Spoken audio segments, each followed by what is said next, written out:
Well, thank you very much. I want to thank the chairpersons and the organizers for inviting me to this meeting. I think everyone in the audience appreciate the relationship that the kidney has with multiple myeloma. We know that renal insufficiency and failure is one of the diagnostic criteria. And because of the age of our patients, chronic kidney disease is actually quite common.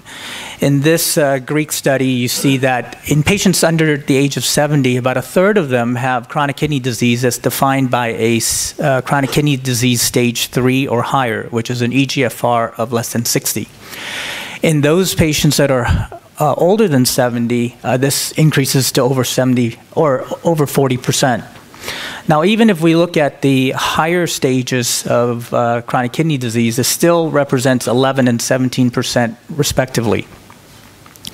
We also know that renal failure increases with the stage of myeloma. Whether you measure it by Dury-Salmon or ISS, you see most of the renal failure in patients in stage 3 disease.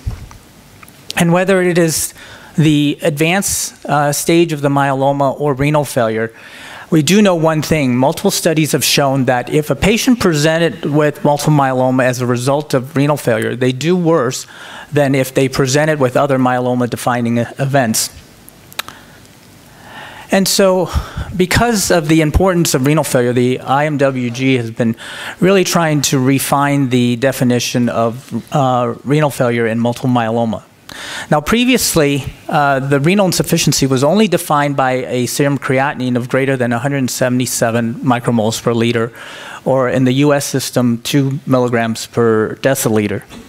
However, in 2004, the criteria was refined to introduce eGFR into the diagnostic criteria, and now we use less than 40 mils per minute corrected. And this eGFR has to be an acute drop so that we eliminate chronic kidney disease as a diagnostic criteria. And the reason for this is that they recognize that a creatinine of 2 in a young man is very different than a creatinine of 2 in an elderly person. The other change that they made was that in 2014, only CAS nephropathy is now defined as a myeloma-defining event. Now, we know from autopsy data as well as renal biopsy data that many different renal lesions can be seen in multiple myeloma patients. So why did the IMWG decide that only CAS nephropathy is the only myeloma-defining event? And that is because majority of these patients develop these renal lesions without active symptomatic multiple myeloma. In fact, most of these lesions are seen in less than 30% of myeloma patients. And so only CAS nephropathy is always presented with active myeloma. Now, in these other diseases, because they are not associated with multiple myeloma, the IKMG has designated a new term called monoclonal gammopathy of renal significance to represent these patients who do not meet criteria for active myeloma, but have smoldering myeloma or a clone that is more similar to an MGUS biology. And for those of you who want to read more about this, there's a how to treat MGRS in a blood paper, as well as how to diagnose MGRS in a Kidney International paper. Now back to CAS nephropathy. We all know that CAS nephropathy is a result of excessive free light chain entering the ascending limb of the loop of Henle, where TAM-Horsfeld protein is there, and they combine to form CAS, which obstructs the tubule, causing acute renal failure. These CAS are full of light chains, so they stain for a light chain, and they often have a fractured appearance because of the crystalline substructure. More importantly, these CAS are very immunogenic, so oftentimes you see these giant cell reaction next to the CAS trying to reabsorb the CAS formation. Now, as we said before, Cas nephropathy is really a myeloma-defining event, and that's because it only occurs in patients that have high free light chain expression. We rarely ever see Cas nephropathy in patients who have serum free light chain less than 50 milligrams per deciliter or 500 milligrams per liter. And as you can see, the incidence of Cas nephropathy increases as the serum free light chain concentration goes up. But what is even more importantly is the urine excretion of serum free light chain. So in this study by Dr. Drayson and colleague, you see that renal failure is very rare in patients who do not have free light chain in their urine. However, it can reach as high as 50% in those that have very high excretion of free light chains. Now, another way of looking at this is looking at the albumin in the urine protein electrophoresis. As you can see, in multiple myeloma, the average albumin excretion is usually less than 10% because most of the protein in these patients are made up of the free light chains. We also know now that free light chain is not just the prognostic indicator or the prognostic risk factor for development of Cas nephropathy, but that it is also the target.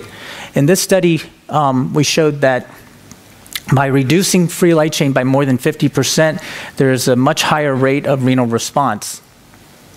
And currently, we're using this diagnostic criteria to grade the renal response, where complete renal response is someone who recovers an eGFR to normal or greater than 60, while minimal renal response is someone who recovers renal function to 1 grade higher on the CKD stage. By using this, Dr. Ludwig and colleague has found that the depth of the hematologic response is correlated to the achievement of renal response.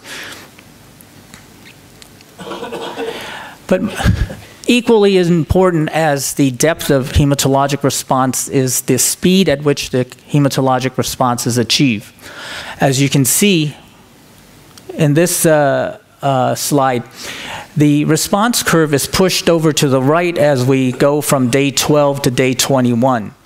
And this is very important in that because chronic changes can occur in the kidney very quickly, and if you don't get the free light chain levels down, even if you get a complete response later on, it may be too late for the kidneys to recover. Now, how we achieve the reduction of free light chain has not been established. Obviously, chemotherapy plays a big role, but many people have been exploring the use of extracorporeal devices such as high cutoff dialyzers. And currently, there are several trials exploring this.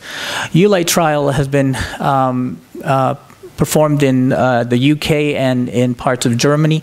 This trial is currently now closed and the data is being analyzed. The MIR trial started in France, and this trial is still ongoing. And then the newest one is KEEPER trial, which is in both Europe and North America. And this trial just started. So regardless of how it's done, we know that if you reverse the renal failure, the patients do much better. In the Spanish trial, you see that in patients who recover renal function, they did just as well as patients who never developed renal failure in the first place. And in the Nordic trial, the final eGFR determines the overall survival of these patients. Of the novel agents, the first novel agent that's been shown to be beneficial in patients with renal insufficiency is bortezomib. And this was demonstrated in the VISTA trial, where if you look at the patients who have renal insufficiency, the addition of bortezomib increased the overall response rate by over 20%. What is more importantly is in the patients with less than 30 mils per minute of GFR, where the addition of bortezomib nearly tripled the response rate in these patients. And one reason why proteasome inhibitors may have additional benefit with kidney failure is that proteasome inhibitors inhibits NF-kappa B, which is very important in the progression of kidney disease. And we now have randomized trial data showing us the benefit of bortezomib. So this is the trial HOVON 65 GMM GHD4. And what I want you to concentrate on is the curve on the right, where you see that in patients with normal kidney function, both arms did just as well. So VAD or PAD followed by stem cell transplant and maintenance did just as well with each other. However, in the patients that have renal insufficiency, PAD clearly had a survival benefit over VAD. However, Dr. Kyle taught me this many years ago, and that is to look at the first 6 months. As you can see, there is still a huge survival difference between the patients who had renal failure as compared to those without. It is only in the long-term follow-up that the bortezomib-treated patients overcame their poor prognostic factor with renal failure. So there's still lots of work that needs to be done in this regard.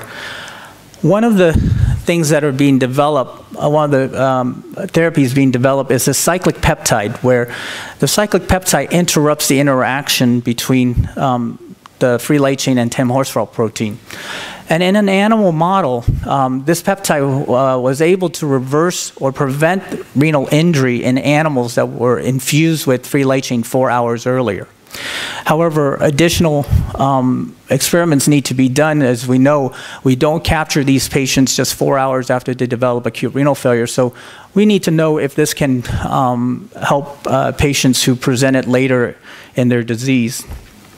In addition, since this Congress is titled Controversy in Multiple Myeloma, one of the things that have been brought up by nephrologists and hematologists is that we are grading the renal failure with chronic kidney disease staging criteria. However, these patients have acute kidney injury, so why are we not using acute kidney injury models to grade these? And so, as you can see, this is the first paper that came out using rifle criteria to grade patients with multiple myeloma with acute kidney injury. And hopefully, more and more investigators will start exploring the use of acute kidney injury models to grade the acute renal failure. Now, we're going to move on to other kidney diseases and conditions that are seen in multiple myeloma. As I said before, many of these conditions can be seen in multiple myeloma, but that they do not define multiple myeloma. And not only are these only seen in multiple myeloma in some cases, but you can also see these in other B-cell disorders such as Waldenström macroglobulinemia, chronic lymphocytic leukemia, and some B-cell lymphomas. Now, I'm not going to talk very much about AL amyloidosis because Dr. Jacquard is going to talk about this later today. However, I just wanted to point out in kidney biopsy, the main features is that the deposits are seen mainly in the mesangium of the kidneys, and these deposits are silver and PAS negative. So this is a silver positive staining the basement membrane of the glomeruli, whereas the amyloid deposits are actually negative. However, as we all know, the Congo red staining is the diagnostic feature. Now, compare this to monoclonal immunoglobulin deposition disease, or MIDD, where, again, the staining is in the mesangium of the kidney. However, the electron microscopy showed that the deposits are not fibrillary, but in fact more powdery or amorphous. The other thing is that you see is that the basement membrane of the tubules are actually stained, and this is actually the most characteristic finding in MIDD. MIDD occurs in elderly patients. It peaks in the 7th decade of life, just like myeloma. And some of the main features of this is that unlike AL amyloidosis, 100% of these patients have renal insufficiency. Their proteinuria is a little bit more modest, usually between 3 and 4 grams, unless you have heavy chain deposition disease where they are much more proteinuric. Now, the albumin excretion in MIDD is between those of CAS nephropathy and AL amyloidosis, usually around 50%. We now know that patients with MIDD do better than patients who have CAS nephropathy or patients who have both MIDD and CAS nephropathy. And this has been shown in not only the patient survival, but also renal survival, and this has been confirmed with other studies. So it's important to differentiate in your patients whether they just have pure MIDD or if they have both MIDD and myeloma. Another feature of MIDD is that it has a very high rate of recurrence in the kidney transplant if you don't treat the patients to a VGPR or better. As you can see in this study, the recurrence rate is over 80%. Recently, the UK group has published the first response outcomes in MIDD patients. And what they saw was that, like amyloidosis, if you treat to a VGPR or better, that their renal outcomes improve. And in fact, in this graph on the right, you can see that patients who were treated with VGPR or better, oftentimes their renal function improved, while those who did not achieve VGPR have declining renal function. These are the therapies that they use to treat these patients. As you can see, they use a combination. The frontline therapies include novel agents with thalidomide and bortezomib, but also some alkylator-based, and 4 patients receive upfront stem cell transplant. In those patients who did not achieve a CR, 14 of them underwent stem cell transplant, and 13 of them achieved a CR with that. So the combination of induction therapy and stem cell transplant was very successful in these patients. The next disease I'm going to talk about is light chain proximal tubulopathy, or Fanconi syndrome. And this is characterized by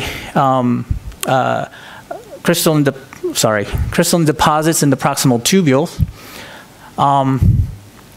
The age is in the late 50s and early 60s. There's a male predominance up to 70%. And interestingly, about 90% of these patients have a kappa light chain as their monoclonal protein. Renal insufficiency is very common. However, proteinuria is generally a little bit less. Most of them have subnephrotic range proteinuria. The crystals are not diagnostic, so if you don't see crystals in the proximal tubule, it does not mean that they don't have light chain proximal tubulopathy. And also the Fanconi syndrome is not characteristic either, because as the renal function declines, you stop losing the electrolytes. So you may not see hypouricemia, hypophosphatemia, or hypokalemia. However, amino aciduria is characteristic of this disease. One of the largest studies shown was published just last year on this, and they showed that patients were treated with novel agents and a combination of alkylators.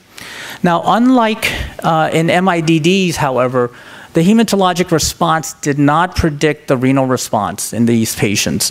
So they were not able to say how deep of a hematologic response was needed in order to achieve a renal response. And part of it may be because once you develop chronic renal damage from this disease, that it may not be reversible. And so what the authors of these papers suggested was that if you're going to treat patients with light chain proximal tubulopathy, you should do it early to try to preserve as much kidney function as possible. In the interest of time, I'm just going to skip through this and end the session. So any questions?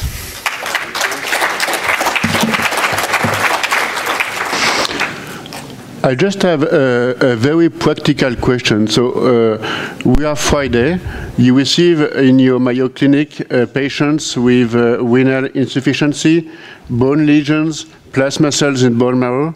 All the nephrologists are already in weekend, of course.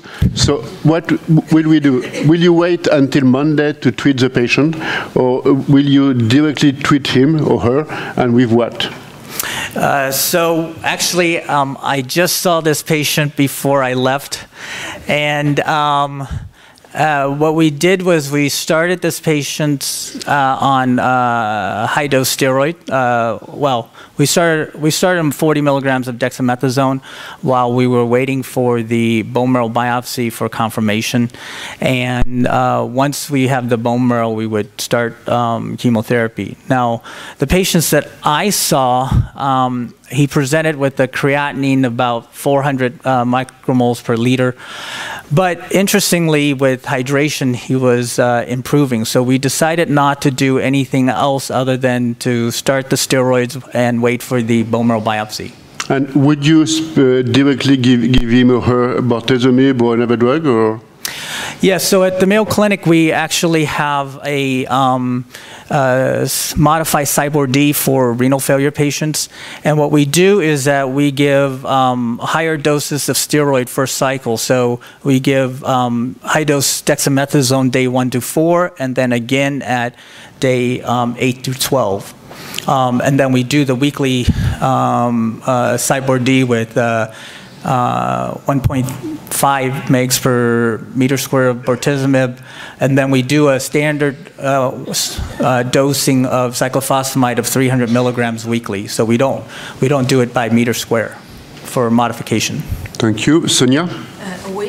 Thank you. Awaiting the results of the randomized clinical trials, would you advise us to use high cutoff filters? And if so, do you use a certain level of free light chains then to decide on that?